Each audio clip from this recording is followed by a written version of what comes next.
Perkenalkan, kami dari kelompok 5 dari kelas A10 LEC. Nama saya Desi Sylvia Deniswara. Nama saya Adi Sanjaya. Saya Besklam Santoso. Saya Alvin Villa. Saya Antoni Jakob Wijaya. Di sini kami akan menjelaskan tentang kreativitas dan tempat. Jadi kreativitas individu ada sebagai fungsi dari 3 komponen. Pertama, keahlian dan pengetahuan khusus dalam domain tertentu. Kedua, keterampilan berpikir kreatif. Dan yang ketiga adalah motivasi intrinsik dan ekstrinsik.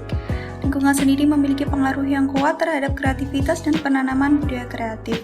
Contohnya yaitu ruang kerja. Apabila konsep ruang kerja dibuat sekreatif mungkin dan memiliki suasana yang nyaman, maka ide akan lebih cepat datang dibanding ruang kerja biasa, polos, dan kurang nyaman. Menurut kelompok kami, perusahaan yang memikirkan tentang kreativitas dan tempat ini adalah Shopee dan Tokopedia. Jadi, kreativitas itu bisa datang dari siapa saja, dan ide dari semua tingkatan dapat disadap atau diambil. Jadi kita bisa mengambil setiap ide yang ada. Mengembangkan alat yang bisa menilai lingkungan kerja suatu perusahaan dan bisa juga memberikan wawasan seberapa baik organisasi tersebut agar bisa mendorong dan menghasilkan inovasi. Dan ada juga instrumen yang mengukur area utama yang dapat meningkatkan dan menghambat kreativitas. Bidang-bidang tersebut termasuk dorongan organisasi, dorongan pengawasan, dukungan kelompok kerja, sumber daya mencukupi, kebebasan, dan pekerjaan yang menantang. Dorongan organisasi merupakan indikator sebagaimana kreativitas didukung dan didorong oleh budaya di organisasi tersebut, termasuk memberikan penilaian ide yang adil serta sistem penghargaan untuk mengembangkan suatu ide baru yang lebih berinovasi. Dorongan pengawasan melihat cara di mana tujuan ditetapkan dan bagaimana cara mendukung setiap anggota. Lalu, meningkatkan kepercayaan diri setiap orang dan juga meningkatkan kerjasama dan saling menghormati antar sesama karyawan. Jadi, dukungan kerja itu diperlukan untuk mempertimbangkan keterampilan yang dimiliki setiap karyawan. Dan ini juga melihat seberapa terbukanya sebuah kelompok terhadap ide-ide baru dan bagaimana anggota tim saling mendukung. Dan bisa melihat seberapa baik anggota kelompok dapat berkomunikasi.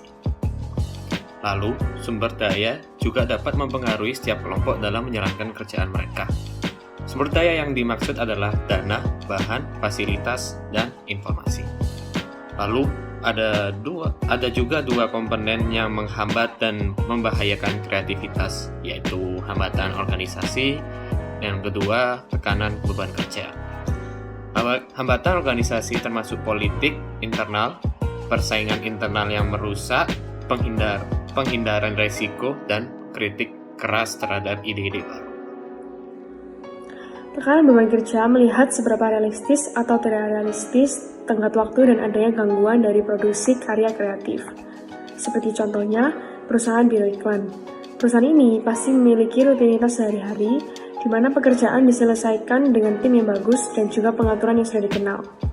Jadi, untuk mengoptimalkan dan menstandarkan bisnis biro iklan, seringkali mempekerjakan spesialis dalam jangka waktu lama, dalam kategori keahlian tertentu, dan mereka pasti mencoba menggabungkan tim dan mendapatkan keahlian yang segar dan beragam agar dapat memuaskan klien. Jadi, menurut Chris Foster, menyimpulkan aspek orang dalam mengelola sebuah kelompok kerja, yaitu kreativitas ini tidak berasal dari ruang hampa, tetapi kreativitas berasal dari orang. Itulah yang membuat kreativitas tadi akan terjadi. Jadi, setiap orang ini berasal dari suku yang berbeda, latar belakang yang berbeda, dan juga perspektif yang berbeda. Jadi, setiap orang memiliki perbedaan ini. Dan inilah yang dikatakan sebuah kreativitas. Jadi, kita harus bisa bekerja sama dengan sekelompok orang. Yang kedua, kelompok kami berencana membuat sebuah bumbu masakan secara instan dengan kemasan yang modern, contohnya seperti bumbu pecel dan bumbu rendang yang dijual dan ditaruh dalam kemasan botol seperti kemasan bon cabe atau sebagainya, sehingga orang tidak perlu lagi repot-repot jika ingin makan dengan bumbu pecel atau rendang. Jika ingin makan dengan bumbu ini, mereka hanya tinggal memanaskan di microwave atau langsung dipakai seperti halnya pemakaian kecap dan saus. Dan yang ketiga, Selain itu, terkait dengan creativity and place, kreativitas ini juga terinspirasi dari tempat, yaitu ketika orang-orang yang pergi liburan di luar negeri dan kesusahan mencari makanan yang cocok untuk mereka.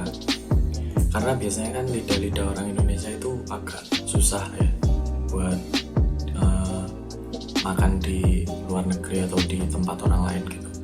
Nah, akhirnya kita memanfaatkan ini sebagai memberikan sesuatu yang praktis.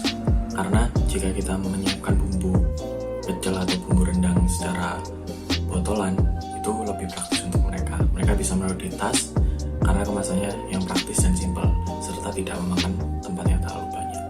Sekian presentasi dari kelompok kami.